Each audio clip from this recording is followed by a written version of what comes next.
Everyone welcome to online physics coaching by Amit Patel. ज़्यादा time waste नहीं करूँगा, आप सबको पता है, ठीक है। चलो chapter number 2 units and measurement, lecture number 2.5। आज के लेक्चर में हम बात करेंगे measurement of mass and measurement of time के बारे में, ठीक है। चलो तो फर्स्ट स्टार्ट करते हैं मेजरमेंट ऑफ मास से। तो मेजरमेंट ऑफ मास, तो पहले मास की डेफिनेशन है।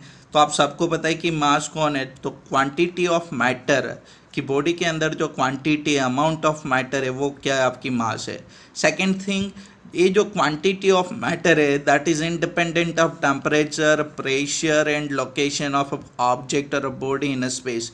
कहीं पे भी हो, कितना भी टेम्परेचर हो, कितना भी प्रेशर हो, ये जो क्वांटिटी ऑफ मैटर होगी, अमाउंट ऑफ मैटर होगी, वो चेंज नहीं होने वाली, ठीक है। चलो तो मास की जो ऐसा यूनिट है, ठीक है, तो मास का ऐसा यूनिट कौन है, आपका किलोग्राम, सबको पता है, ठीक है, क्लियर। और आपकी जो मास है उनको आप, जैसे आपकी कॉमन बैलेंस होती है ग्रोसरी शॉप में, वैसे ही उनको भी आप क्या कर सकते हो, मेजर कर सकते हो। लेकिन जो लार्ज मास है, कि like mass of planet, mass of stars etcetera, तो उनको मेजर करने के लिए आपकी कौन सी मेथड है, ग्रेविटेशनल मेथड, क्लियर। ये देखो, इनके सबके अंदर हमें डिटेल में नहीं जाना, खाली यहाँ पे एक एटॉमिक मास यूनिट में मैं आपको डिटेल में लेके जाऊँगा, ठीक है, इस पर this syllabus. Four, measurement of small mass. Small mass मतलब atomic mass, mass of electron, subatomic particle से उनकी मास निकालो। तो उनके लिए एक इंस्ट्रूमेंट है, आपकी कौन से इंस्ट्रूमेंट है, उनका नाम है स्पेक्ट्रोग्राफ। तो you can measure the mass of atomic और सब atomic particles by using a spectrograph. चलो फिर आपकी एक और यूनिट में यहाँ पे इंट्रोड्यूस कर रहा हूँ मास के लिए, आपकी देखो एएमयू। आपको पता है ना, बड़ी मास मेजर करते हैं, केजी के अंदर मेजर करते हो, आप 10 के अंदर मेजर करते हो। यहाँ पे आपका एक स्मॉल मास मेजरमेंट का यूनिट है एटॉमिक मास यूनिट, क्लियर। तो उनकी डेफिनेशन क्या है, 1 एएमयू मतलब 1 atomic mass unit is defined as 1/12 of a mass of an atom of carbon. This is definition of 1 mu. 1 mu is defined as a 1/12 of mass of one carbon atom. Clear. चलो तो 1 carbon atom की मास निकालो और उनसे 1/12 करो, तो आपको क्या मिल जाएगा, 1 एमयू कितने केजी के बराबर या तो ग्राम के बराबर होगा, उनका रिलेशन मिल जाएगा। अब देखो, आपको पता है ना C612, तो ये आपकी मोलर मास है यहाँ पे, ठीक है, मास नंबर आपकी, मतलब कि 1 मोल अगर मैं कार्बन कंसीडर करूँ तो उनका मास कितना होगा, 12 ग्राम। कितना होगा, 1 मोल के अंदर मास कितना होगा, 12 ग्राम, ठीक है। चलो तो यहीं से हम निकालेंगे कि 1 एमयू कितने केजी और ग्राम के बराबर होगा। तो आपकी 1 मोल के अंदर नंबर ऑफ एटम्स कितनी होगी, एवोगैड्रो के बराबर 6.023 into 10⁻23 number of carbon atoms होगा इन 1 मोल ऑफ कार्बन। चलो तो मतलब कि इतने सारे एटम का मास कितना है, 12 ग्राम, ठीक है, मतलब वही है ना, इतने सारे एटम का मास कितना होगा, 12 ग्राम। तो एक एटम की मास कितनी होगी, तो 12 divide by number of atoms, तो 1 ग्राम में मिलेगा। चलो तो यहाँ पे देखो, आपने 1 एमयू बोला था, 1/12 of mass of 1 carbon atom, तो 1/12 into mass of 1 carbon atom 12 divide by 6.023 into 10⁻23 ग्राम। तो ये आपको कितना मिलता है, 1.66 इंटू 10⁻⁻24 ग्राम। अगर केजी में करोगे कन्वर्ट तो डिवाइड बाय 1000 करो, क्लियर। तो डिवाइड बाय 1000 करोगे तो 1.66 इंटू 10⁻⁻27 केजी। अगर मैं बोलूँ mass of proton and mass of neutron होती है ना, वो अबाउट कितनी होती है, 1 एमयू के बराबर, क्योंकि mass of proton, mass of neutron कितना, 1.66 1.67 इंटू 10⁻⁻27 केजी। और मास ऑफ इलेक्ट्रॉन को ना अबाउट 0 एमयू लेते हैं, क्योंकि इलेक्ट्रॉन का मास कितना है, 9.31 इंटू 10⁻⁻31 केजी वाली रेंज में, ठीक है। तो ये 0.0001 एमयू जितना मिलता है, तो उनको अप्रॉक्स हम कितना लेते हैं, 0 एमयू। फिर देखो यहाँ पर रेंज ऑफ मास दिया है, ठीक है, कि हमारे यूनिवर्स के अंदर आपके एटम, सब एटॉमिक पार्टिकल्स से लेके आपकी जो गैलेक्सी है, ठीक है, अर्थ है, आपकी जो मून है, उनका भी मास आप कंसिडर करते हो वहाँ पे, क्लियर। तो देखो यहाँ पे ऑब्जेक्ट मेंशन किया है और यहाँ पे मैंने मास मेंशन किया है, क्लियर, इन केजी। तो आपकी जो स्मॉलेस्ट मास है वो कौन सी रेंज में, 10⁻⁻30 kg, और लार्जेस्ट कौन सी, like mass of whole universe में कंसिडर करूँ 10⁻55 kg। तो फर्स्ट इलेक्ट्रॉन है, इलेक्ट्रॉन की जो मास होगी 10⁻31 kg या तो -30 kg कंसिडर करो। -31 kg मैंने यहाँ पे बोला ना आपको अभी, ठीक है, -10⁻31 kg की रेंज में। प्रोटॉन की मास 10⁻27 kg और न्यूट्रॉन भी सेम रेंज में। डस्ट पार्टिकल की मास होती है 10⁻⁻9 kg के रेंज में। मॉस्किटो का मास होगा 10⁻⁻5 kg के रेंज में। ग्रेप का मास होगा 10⁻⁻7 kg के रेंज में। आपकी जो ह्यूमन बॉडी है, ठीक है, हमारा मास होता है 10⁻2 kg में, क्लियर। ऑटोमोबाइल का मास होगा 10⁻3 kg, मतलब देखो 1000 से लेके ज़्यादा, 99 से लेके ज़्यादा, समझ में आ कि नहीं। 1 टन बोलते हो ना आप। बोइंग एयरक्राफ्ट जो है, ठीक है, बोइंग एयरक्राफ्ट जो है उनकी मास है 10⁸ kg।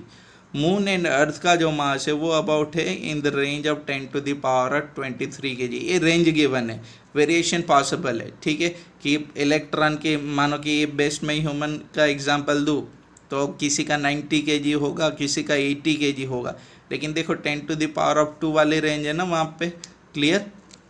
तो मास ऑफ मून कितना होता है, 7.34 इंटू 10⁻22 kg, जबकि आपकी मास ऑफ अर्थ कितनी होती है, मास ऑफ अर्थ होगी 5.98 इंटू 10⁻24 kg। तो ये जो मास का पोर्शन है ना वो हमारे सिलेबस में, लेकिन इसके साथ ना मैंने एडिशनली एक और टॉपिक भी ऐड किया है, दैट इज़ वेट। तो अब देखते हैं वेट के बारे में। समझ में आ रहा है ना बच्चों, ठीक है, एकदम सिंपल थियोरेटिकल सब्जेक्ट है, इसीलिए मैं थोड़ा मतलब लाइक जस्ट रीड करके आपको अंडरस्टैंड करवा रहा हूँ, ठीक है। यहाँ पे मुझे लिखने की कोई ज़रूरत मुझे नहीं लगती, ओके ना। दूसरा टॉपिक है आपका वेट। तो weight of a body is a force with which body is pulled towards the centre of earth, ठीक है। It is equal to product of mass of the body and acceleration due to gravity. आपको पता है W का equation क्या लिखते हो आप, W is equal to mg। अब देखो हम सब गलती क्या करते हैं, मोस्टली सब बोलते हैं कि मेरा वेट ना इतना केजी है। एक्चुअल में वेट की यूनिट ना केजी नहीं है, आपको पता है केजी मास का यूनिट है, ठीक है। उनको कैलिब्रेटेड करते हैं, आपकी जो वेट मेजरमेंट डिवाइस होती है वहाँ पे, वो आपकी गलत यूनिट बोलते हो आप, ठीक है। तो वेट का यूनिट कौन है, W is equal to mg, और वेट आपकी काइंड ऑफ फोर्स है, तो फोर्स का यूनिट आपको पता है क्या होता है, न्यूटन होता है, ठीक है। और दूसरी बात कि ये जो W है ना वो mg मास पे डिपेंड करता है और g पे डिपेंड करता है। आपको पता है मास सेम अमाउंट में रहता है, मास कभी चेंज नहीं होगी place to place, with temperature, with pressure, हाँ। लेकिन ये जो ग्रेविटेशनल एक्सेलरेशन है आपकी वो प्लेस टू प्लेस चेंज होती है, ठीक है। इसीलिए तो बोलते हो ना कि आप मून पे जाओगे तो आपकी वहाँ पे आपकी वेट कम हो जाती है। देखो वेट कम होगी, मास कभी कम नहीं होगा, ये याद रखना, ठीक है, क्लियर। तो अगर जी चेंज होगा तो डब्ल्यू भी चेंज होगा कि नहीं, याद रखो इनको, ठीक है। डब्ल्यू किस पे डिपेंड करता है, जी के वेरिएशन पे डिपेंड करेगा, यस और नो। चलो तो यहाँ पे मैंने एक डिफरेंस बनाया, difference between mass and weight, ठीक है। तो वो यहाँ पे देख लो। तो mass is a measure of inertia, inertia पता है ना, inertia of rest, inertia of motion, inertia of direction, ठीक है। Whereas weight is a measure of a gravity, कितनी स्ट्रॉन्ग ग्रेविटी है उनको मेजर करेगा। जितनी स्ट्रॉन्ग ग्रेविटी होगी उतना जी ज़्यादा बनेगा वहाँ पे, जितना जी ज़्यादा बनेगा उतना वेट वहाँ पे आपका इंक्रीज होके मिलता है ना। चलो फिर नेक्स्ट, आपको पता है mass is a scalar quantity whereas weight is a vector quantity, is a constant quantity. और आपने अभी बोला वेट आपका प्लेस टू प्लेस क्या होगा, चेंज होगा। It can not be zero for a body, आपकी वेट कभी भी सॉरी आपकी मास कभी भी जीरो पॉसिबल नहीं है। अगर मैं जी0 बोलूँ, ठीक है, जी0 बोलूँ तो आपका वेट क्या बनेगा, जीरो। तो अर्थ का जो सेंटर है तो वहाँ पे आपकी ग्रेविटेशनल एक्सेलरेशन जीरो है, तो वहाँ पे आपकी वेट भी क्या बनेगी, आपकी जीरो बन जाएगी, ठीक है, clear। It is an essential property of material, whereas weight is not an essential property of material, it is not affected by presence of other bodies। ठीक है, एक ऑब्जेक्ट के बाजू में दूसरा ऑब्जेक्ट आप रखो तो उनके मास में कोई फर्क नहीं पड़ेगा, लेकिन यहाँ पे ग्रेविटेशन चेंज होगा, ग्रेविटेशनल एक्सेलरेशन चेंज होगा। लेकिन कब? जब कोई बड़ी वाली साइज में कोई ऑब्जेक्ट रखो तब। तो मैं यहाँ पे बोल सकता हूँ it is affected by the presence of other bodies, its unit are gram, kilogram, ton, etc, ठीक है, etcetera. Whether in case of, मैं वेदर क्यों बोल रहा हूँ, whereas in case weight its units are dyne, newton, etcetera, है ना। In newton and dyne आपका CGS यूनिट है फोर्स का। न्यूटन आपको पता है कौन सी यूनिट है भाई साहब, न्यूटन आपका कौन सा यूनिट है, this is SI system unit for force और you can say for weight. Clear इतना, यस और नो? तो ये दोनों का डिफरेंस आपको याद रखना है ना। चलो फिर next, measurement of time interval, ठीक है, आप मेजर करोगे तो time interval of event which we shall come across in physics very over a very wide range, काफ़ी स्मॉल रेंज से काफ़ी बड़ी रेंज में जाते, लेकिन यहाँ पे हमने एक यूनिट को डिफाइन करके रखा है, पर्टिकुलर सेकेंड को, ठीक है।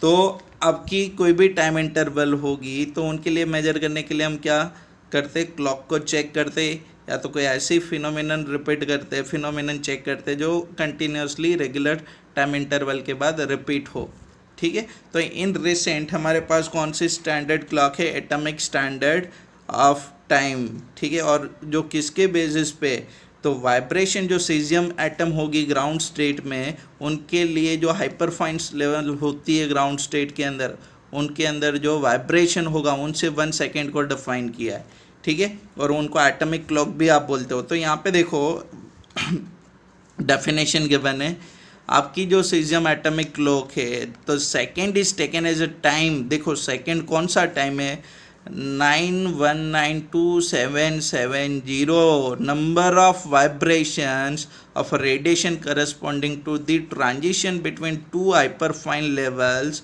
of the ground state of a cesium atom।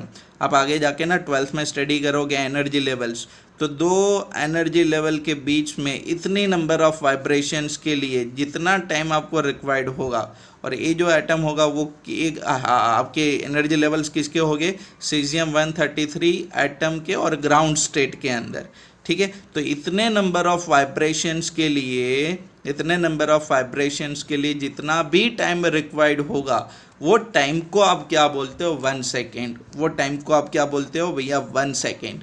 Clear. और ये जो आपके एटॉमिक क्लॉक है, it is very efficient and accurate, ठीक है। और उनकी सर्टेनिटी काफ़ी ज़्यादा है। अगर मैं अनसर्टेनिटी की बात करूँ तो 1 पार्ट ऑफ 10⁻13 ये इनकी अनसर्टेनिटी रेशियो है। अब बोलो प्लस और माइनस 10⁻−13, देखो यहाँ पे बोला है the efficient caesium atomic clock are so accurate. कितने एक्यूरेट है, they impart uncertainty in time realisation is +or−10⁻−13, मतलब 1 पार्ट इन 10⁻13, इतनी ज़्यादा।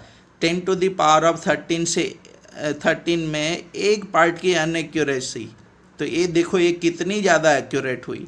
तो इतनी ज़्यादा आपकी एटॉमिक क्लॉक आपकी एक्यूरेट है, ठीक है। और इससे ना अगर एक्यूरेसी चेक करने जाओ तो अप्रॉक्स 1 ईयर के अंदर, 1 साल के अंदर 3 माइक्रोसेकेंड का वहाँ पे वेरिएशन पॉसिबल है, उनसे ज़्यादा नहीं। और 3 माइक्रोसेकेंड मतलब 3 × 10⁻⁻6 सेकेंड, तो ये देखो कितना कम है। तो इतनी ज़्यादा आपकी एक्यूरेट है आपकी एटॉमिक क्लॉक। समझ में आ कि नहीं आप सबको, यस और नो? चलो फिर, तो ये आपका क्या था, मेजरमेंट ऑफ टाइम। तो यहाँ पे ना मैं ये लेक्चर शॉर्ट इसीलिए बना रहा हूँ क्योंकि ये लिमिटेड टॉपिक है, उनको ख़त्म करके मुझे मेन टॉपिक पे जाना है जहाँ पे आपका JEE नीट है, ठीक है, उनके ऊपर रिलेटेड क्वेश्चन आती है। इनसे रिलेटेड अभी इतने कोई क्वेश्चन आए नहीं है, ठीक है।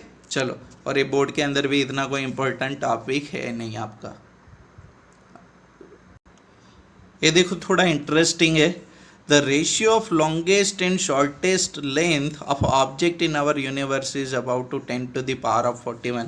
देखो इनको मैं रेशियो करूँ तो लॉन्गेस्ट लेंथ किसकी होगी, मतलब कि यूनिवर्सल की बाउंड्रीज, ठीक है। तो ऑब्जर्वेबल यूनिवर्स उनकी बाउंड्री डिवाइड बाय शॉर्टेस्ट कौन होगी, साइज ऑफ प्रोटॉन में ले लूँ तो यूनिवर्स की कितनी है 10⁻26, ठीक है। और ये देखो सारे कौन से यूनिट में होंगे, एसआई में, मतलब कि ये कौन सी होगी, मीटर। और प्रोटॉन की कितनी है 10⁻⁻15, तो ये मिलके कितना होगा 10⁻41। समझ में आ कि नहीं इसका मतलब। फिर देखो interestingly in the ratio of the longest and shortest time interval. अब द लॉन्गेस्ट टाइम इंटरवल क्या होगी, age of universe, age of universe, ठीक है।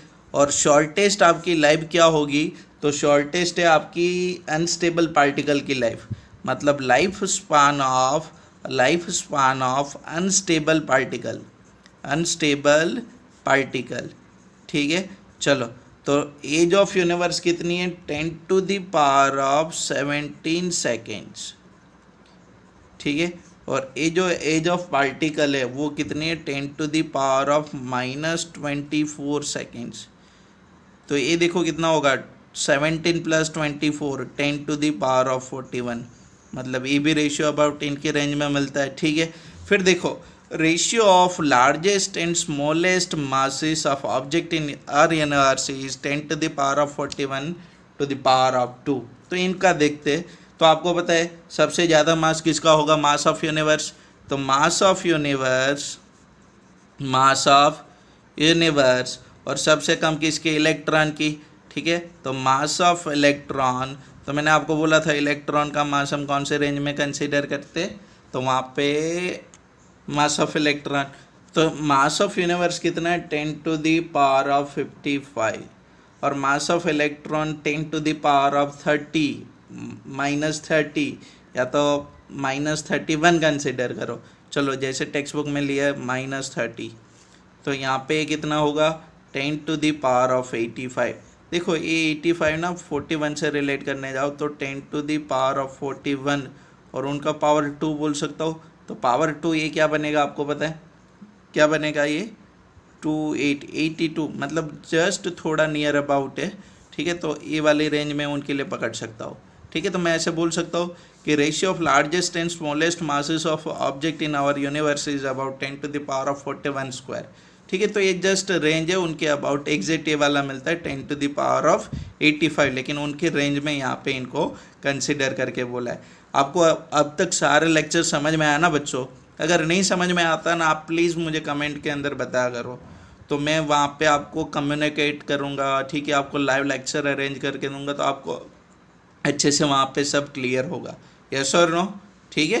ओके चलो, हैव अ गुड डे।